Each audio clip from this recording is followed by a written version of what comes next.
In this video, I'm going to be telling you why I am the greatest blogger to ever live. You're watching AfroDaddy. Hey, that's my dad! Hey there, welcome to AfroDaddy. Okay, yes, to be fair, the title of this video is just slightly clickbaity, but hang around, I will explain myself. But first, some history. So when I started AfroDaddy like 6.5 years ago, I had a couple of goals in mind.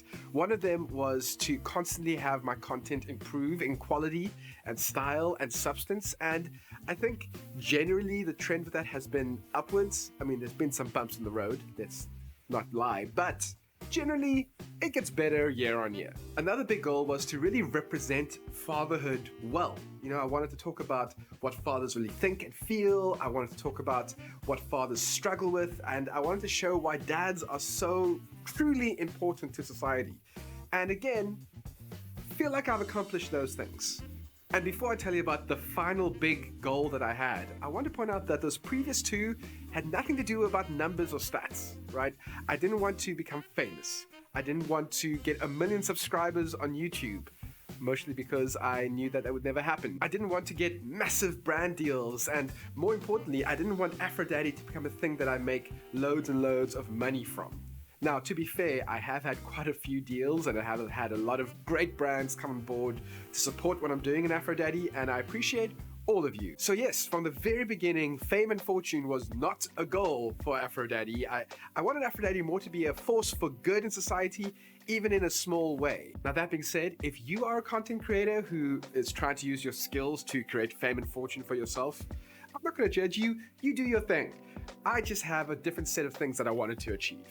Okay, here it is, my final goal for AfroDaddy. And actually this is the most important one, like the biggest fish, the thing that if I achieved this, I would feel like I've achieved something in my life, was this. All I wanted was for one dad to come up to me at some point in the history of AfroDaddy and say, hey, the content that you make, videos, podcasts, blogs, whatever it is, has made a difference to me as a father.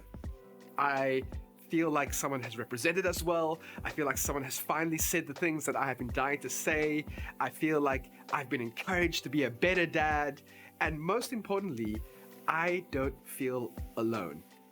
I feel like there's a community of people out there who are experiencing the same thing I experience.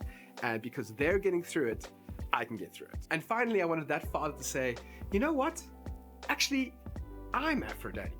Yes, you're AfroDaddy with the hair and everything, but all the things that AfroDaddy represents, I feel like I'm like that too. So you see why this is the biggest goal. So over the years, I've achieved those goals in different levels. My content gets better and worse. I am more effective in society and less effective as the years go on. And I've even had dads come up to me and say, hey, I love your content. Hey, it's been really helpful. I'm so glad you're saying these things. I feel less alone. But I've never, ever had a dad come up to me and say, you know what? I'm AfroDaddy too. Except a few weeks ago when that actually happened. And I'm not gonna lie, I almost started crying. I mean, when someone says that they've been following you for a long time and the content that you've been making and striving for and the difference that you're trying to make has actually happened, oh my word, it's a huge relief. And that is why I feel like I am the greatest blogger of all time. I had a certain set of goals and I have now achieved 100% of those goals. Okay, but here's a sneaky thing about this video. It's not actually about me, even though I've been talking about me the whole time. It's actually about that man, the man who said, I feel like I'm AfroDaddy too. His name is David, and he's awesome. Okay, he's not just awesome because he said a bunch of really nice things about me, although that did help. He's awesome because he has decided that he also wants to support fathers in his community in his own way. So he started his very own fatherhood brand called the Daily Dad Pack. And part of that is a podcast called the Daily Dad Pod. I was a guest in it. It was a lot of fun. And you can listen to that episode in the description below. So I'm going to put all the links to his stuff in the description below. Please do me a favor. Go and visit his website, go and listen to his podcasts, and go check him out, because I think these are the kind of people in the future that we're going to want to be supporting. all the people who say, oh, we need to be doing something about fatherhood in the world and in South Africa. Oh, if only more dads were talking more. Oh, if only we had dads who communicated better.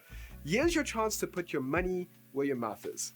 Go and support dads who are starting new fatherhood brands. Go and tell them, hey, the things that you are talking about is very important. And the way that you're getting dads to open up is incredibly crucial to helping society in a big way, right? We want dads to be better. Here's a dad who's trying to do that. Please do me a favor. Like, you and I are friends. Just trust me on this one, okay? I'm asking you to trust me. Go and visit dailydadpack.com. I'll put the link in the description below.